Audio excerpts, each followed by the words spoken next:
والد کو بینائی عطا فرما دے وہ بھی مل جاتی، کیونکہ نبی کی بات کو اللہ نہیں ٹالتا۔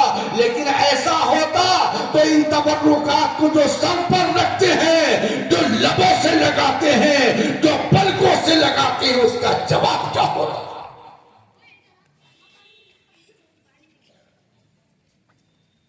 جب سنا بہت تانے دیتے ہیں، اور کوئی بیوقوف پھنس جاتا ہے، جاہل قسم کا آدمی، اس کو تو بالکل باندھتے ہیں بھائی یہ فاتحہ دلانا، یہ چادر کا چومنا، یہ چڑھانا سب بدعت ہے، سب شرک ہے۔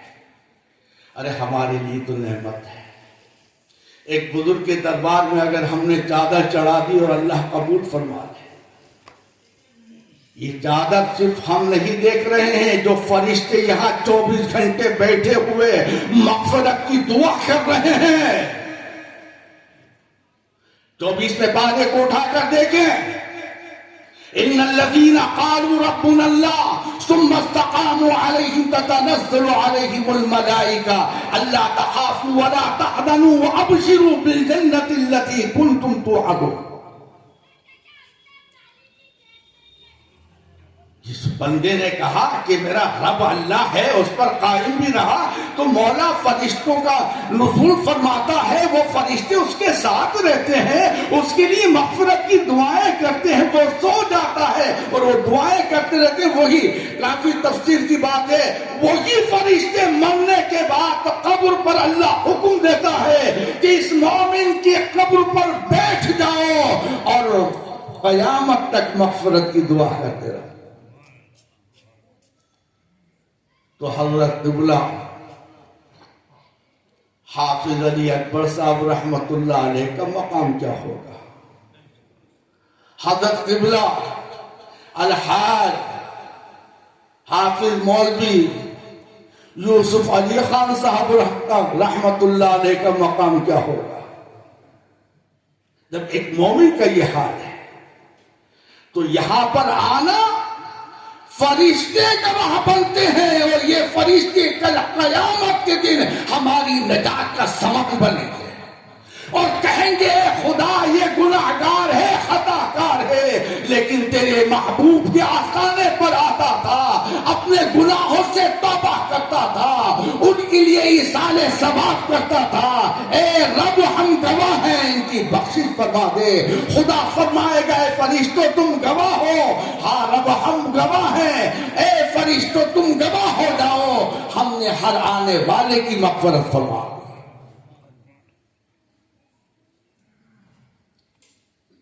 آپ کو کیا بتا رہا تھا؟ ان اللہ یرزق من یشاء بغیر حساب۔ آگے کیا بڑی بات، ہنالک دعا زکریا ربہ۔ اس آیت سے جڑی ہوئی آیت ہے، کوئی علیحدہ نہیں، یہ مت سمجھ لینا صاحب اس کا مقصد تو کچھ اور ہے، اس کا مقصد کچھ اور ہے۔ کلما دخل علیہا زکریا المحراب وجد عندہا رزقا قال یا مریم انا لک ھذا قالت هو من عند اللہ ان اللہ یرزق من یشاء بغیر حساب۔ ہنالک دعا زکریا ربہ قال رب ھب لی من لدنک ذریۃ طیبہ انک سمیع الدعاء فنادته الملائکۃ وهو قائم یصلی فی المحراب ان اللہ یبشرک بِيَحْيَى مُصَدِّقًا بِكَلِمَةٍ مِّنَ اللَّهِ وَسَيِّدًا وَحَصُورًا وَنَبِيًّا مِّنَ الصَّالِحِينَ۔ اے رب تو جب یہ نواز سکتا ہے، جنت کے کھانے روز اپنی بندی کے لیے بھیج سکتا ہے، تو میں بھی تو نبی ہوں، میں تو سے دعا کرتا ہوں اور اس کی طرف اشارہ کر کے کرتا ہوں، جہاں تیرا کرم یہ ہے، اس کے کرم کے صدقے میں مجھے بھی ایک نیک بیٹا عطا فرما دے، مجھے بھی صاحب اولاد بنا دے۔ دعا مانگی ختم ہو گئی، چل دیے، راستے میں سوچنے لگے یہ کیا کیا، دعا بھی مانگی ہے۔ ہم آتے ہیں بزرگوں میں کیا مانگتے ہیں کہ ہمیں دولت مل جائے، شہرت مل جائے، عزت مل جائے، خدا کی قسم دعا یہ کرو کہ آپ جیسا ایمان مل جائے، یہ دنیا خود بخود قدموں میں ہوگی اور قیامت میں جنت میں مقام ہوگا۔ ایمان کی دعا مانگو، گناہوں سے بچنے کی دعا مانگو۔ اللہ تم سے راضی ہے، تم نے بچپن میں ذکر الہی کیا۔ آپ کا جو مکان تھا وہ قلعہ معلیٰ میں، جہاں مچھلی بھون ہے، جب قلعے کی تعمیر ہوئی تو منتقل ہوئے، کٹکویا پر آپ کا مقام ہوا۔ آپ کے والد حضرت قبلہ مستجاب خان رحمت اللہ علیہ کٹکویا میں پہنچ گئے۔ آپ کے مکان کے برابر میں حضرت قبلہ سیدنا جمال الدین صاحب رحمت اللہ علیہ کا مکان تھا۔ آپ کی ولادت و شہادت وہیں پر ہوئی۔ آپ کا جو نام رکھا گیا وہ کس نے رکھا؟ حضرت جمال الدین سیدنا جمال الدین رحمت اللہ علیہ نے رکھا ہے، علی اکبر۔ بچپن ہے، روتے ہیں، حضرت کے پاس پہنچے والد محترم کہ حضرت یہ روتا بہت ہے۔ آپ نے نگاہ بند کری۔ ولی جب نگاہ بند کرتا ہے تو عرش معلیٰ لوح محفوظ پورا نظارہ کر دیتا ہے۔ اسلام پور کی سرزمین پر حضرت شاہ درگاہی محبوب الہی رحمت اللہ علیہ ارشاد فرماتے ہیں، اس ذات کے قسم جس کے قبضے میں میری جان ہے، جب میں نگاہ اوپر کو اٹھاتا ہوں تو عرش معلیٰ سامنے ہوتا ہے، اور جب زمین کی طرف ڈالتا ہوں تو زمین کی ساتویں سامنے ہوتی ہے۔ حضرت نے نگاہ کو بھی فرمایا، یہ بچہ تو ولی ہے۔ بچپن سے ولایت کی خبریں آنے لگی، یہ بچہ ولی ہے، اللہ کا محبوب ہے، اور یہ جو روتا ہے یہ ذکر الہی کرتا ہے جس کو تم رونا سمجھتے ہو۔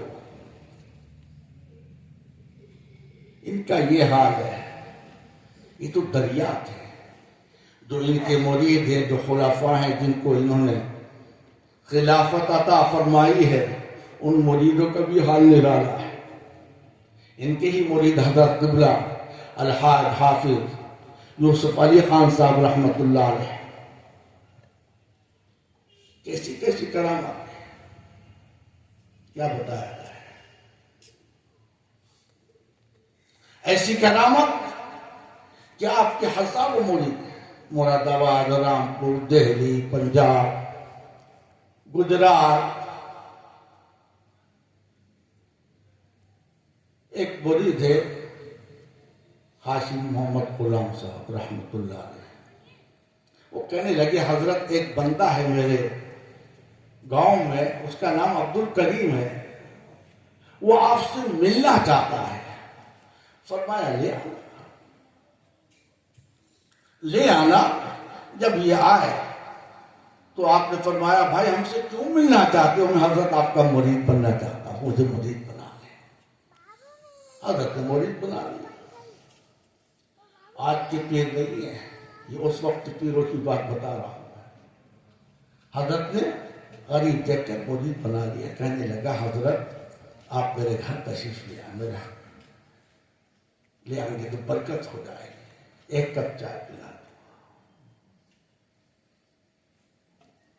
ٹھیک ہے آ جائیں گے۔ چند مریدوں کے ساتھ اس کے گھر پہنچ گئے۔ اتنا قریب ہے کہ جتنے مرید گئے تھے ان کو بھی چائے پلانے کے قابل ہے۔ ایک کپ چائے بنا کر لایا، شرمندہ کہ حضرت میرے پاس تو کچھ اور نہیں، بس یہی انتظام ہے۔ فرمایا فکر مت کرو، ایک خالی کپ لے آؤ۔ کپ لے کر آیا، آپ نے اپنا رومال مبارک ڈھک دیا، جتنے مرید ہیں سبوں کو ایک ایک کپ بھر کے چائے پلا دیا۔ یہ اشرف علی خان کے دادا کی بات بتا رہا ہوں۔ سب کو پلا دی اور باقی بچی کہ یہ گھر میں لے جا، اپنے بچوں کو پلا دے۔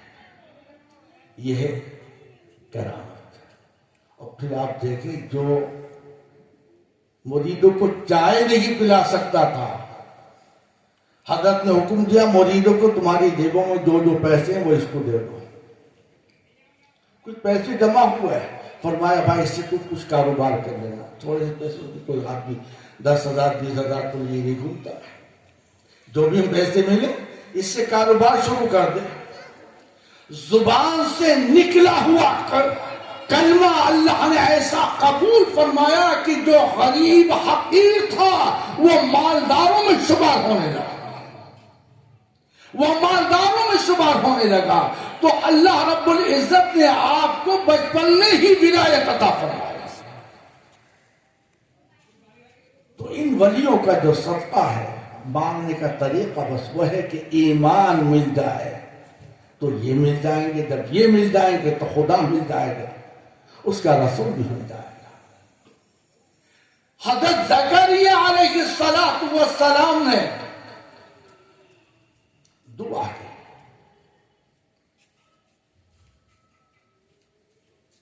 اللہ رب العزت نے قبول فرمایا کیا کہ مجھے بیٹا عطا فرما، نیک عطا فرما، صالح عطا فرما. سوچنے لگے میری عمر 80 برس کی ہے، میری بیوی بانجھ ہے، یہ کیا دعا مانگی ہے. جب اپنے عرس کے اندر پہنچے، اپنے گھر حجرے میں پہنچے، فرشتوں کا نزول ہونے لگا اور خوشخبری کہنے لگے.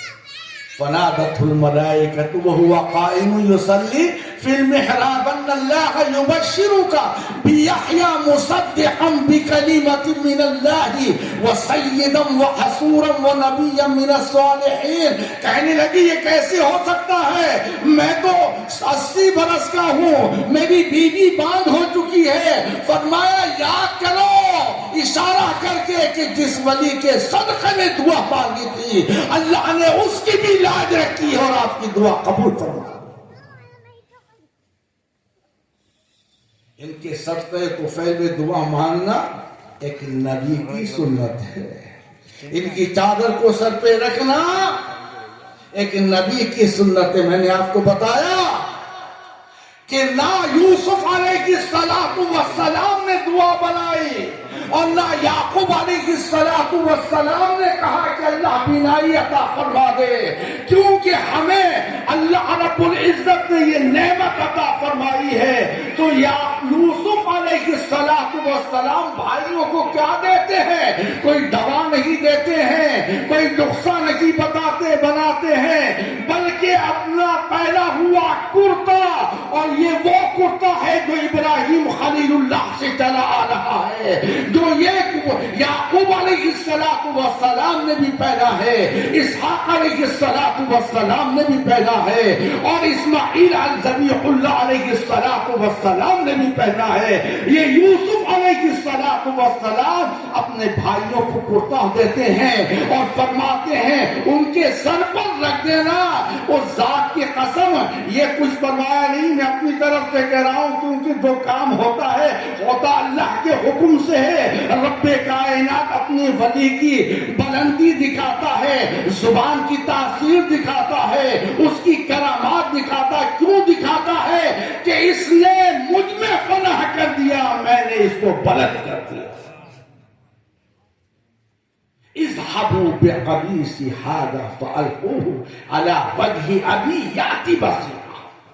لو یہ میرا کرتا لے بابا جان کے سر پر رکھ دینا.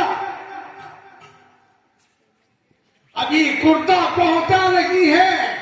یعقوب علیہ السلام ارشاد فرماتے مجھے تو یوسف کی خوشبو آ رہی ہے. خاندان والے کہہ رہے ہیں آپ تو بوکلا گئے ہیں، پاگل ہو گئے ہیں، 40 سال ہو گئے ان کو مرے ہوئے. فرمایا نہیں، ان کی خوشبو آ رہی ہے. جتنا بھاؤ کرتا قریب آتا گیا خوشبو پھیلتی گئی. حقیقت میں کرتا سامنے آتا ہے اور بھائی کوئی کلام نہیں کرتے، آتے کے ساتھ سر پر رکھ دیتے ہیں، کچھ دیر سر ڈھکا رہتا ہے، اس کی خوشبو میں مشغول ہو جاتے ہیں اور حق ہو جاتے ہیں. جب نگاہ اٹھاتے ہیں تو اللہ نے بینائی پہلے سے بھی زیادہ تیز عطا فرمائی. جب بنی اسرائیل کے کرتے کے صدقے کا یہ حال ہے تو احمد فاروقی سرہندی مجدد الفسانی کی چادر کا حال کیا ہے؟ حافظ شاہ جمال اللہ رحمت اللہ علیہ کی چادر کا کیا حال ہوگا؟ حضرت قبلہ حافظ علی اکبر صاحب رحمت اللہ علیہ کی چادر کا کیا حال ہوگا؟ ارے بد نصیبو، جب بنی اسرائیل کے نبی کی کرتے کا یہ مقام ہے تو غوث اعظم کی چادر کا مقام کیا ہوگا؟ تو حضرات کرام، اللہ رب العزت کا کرم، اس کا احسان ہے کہ اس نے ہمیں اور آپ کو ایسے نبی کی امت میں پیدا فرمایا کہ ان کے صدقے طفیل میں ہمیں ایسے ولی عطا فرمائے جو ہمارے رہنما بنیں گے اس دنیا کے اندر بھی اور قیامت میں بھی۔ اللہ رب العزت سے دعا ہے کہ پروردگار عالم ہمیں اور آپ کو ان بزرگوں سے محبت کرنے کی توفیق عطا فرمائے اور ان کے نقش قدم پر چلنے کی توفیق عطا فرمائے۔ آمین وآخر دعوانا۔